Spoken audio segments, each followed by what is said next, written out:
here's what we did today in Clear's Tai Chi class. Basically, one of the things that you see with Tai Chi, if it's done properly, is that it really is very smooth and flowing, and that you don't end a move and then turn and go into the next move, but instead that one move, that active, that place in between the becoming is something that is fluid and continuous and unbroken, right? So it's a fluid, continuous line. And one of the principles here that has to do with really helping the body to sung, and it's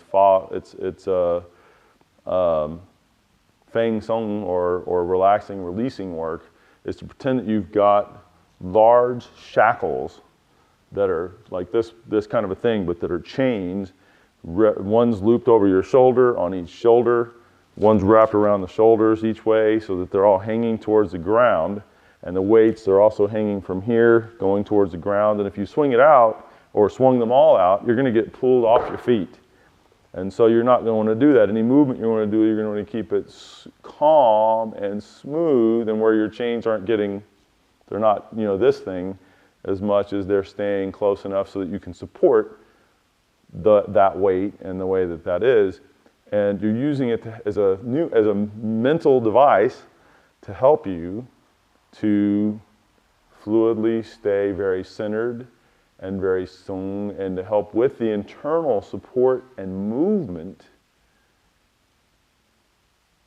in your motion, and to make it so that there is this continuity. Because if you break continuity doing this, the weight itself should pull you out of position and or cause you to end up moving in an obviously bad way, as opposed to fluid and nice like you would want, right? And so you're picturing that and supporting that as you do your movement, right? And so it's very fluid like that. And you're using this also as a device to build a method that typically the Chinese masters that have taught me this have all referred to it as feeling like you're underwater, and it's pressurized everywhere all the way around you. And it seems to, it's something that really builds a certain level of nice skill, and yet seems to be sort of a high level thing, even though ideally anybody that can wrap their mind around it and feel it and do it is going to benefit by it. And the underwater is, if you went underwater with some depth and you're moving, you feel that pressure in whatever direction, and including behind it, you feel sort of that vacuum or that pull of pressure in the opposite way from where you are. But there is the sensation of that pressurization from head to toe that you're moving with and in. And there's some really neat things that this does. So to give you an idea, if I'm just moving through the air, doing the movement, but being maybe even more muscular, and when I say muscular, I mean thinking muscularly, grr, right? And he's trying to push me, and I'm here doing that. And if you'll push me like that again, all right, and like that, and then between the shackle and the underwater thing, go ahead and do it again. And you notice my hand didn't go when he came off of there either, because that pressure is everywhere, not just parts. But he can feel all of that weight, and wherever he would come to push, ideally, go ahead.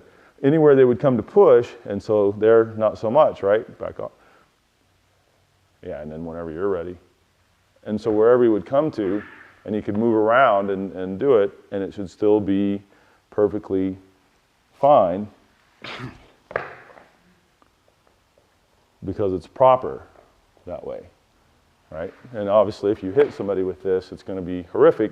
The other one is that you really get that feeling going so well that then if you were going to do Clear's internal push hands with it, that here's without, right, and we're kind of both fighting for a little bit, and obviously I could be putting a lot of other skills into this, but I'm isolating just grr versus this one. And so now with the underwater,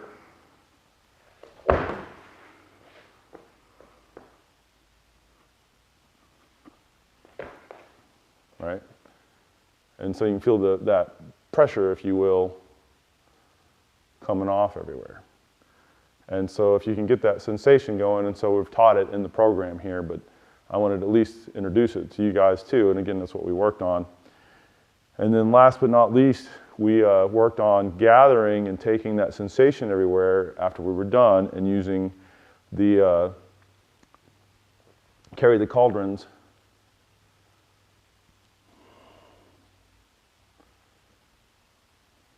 Right? And multiples of them, and then grand Tai Chis, and feeling that movement and reclaiming all of that kind of into our body and into our core so that we're not just walking around with that sensation coming off of us in a way that will cause you to lose energy or life force, however you want to put this. And we want to bring it in softly, but have it stored in our bone marrow so that it becomes part of our long-term health and sort of the energy that we put away. The Chinese masters, again, put that energy away and use it when you get old for a rainy day, you know, or put the money in the bank, marrow being the bank, and then when you get older and you need some, then you have something to rely on to help you. And so at the end of any kind of workout where you've really got a lot of energy moving, make sure to do those two things, and so we put a little time into that as well. Thanks for watching.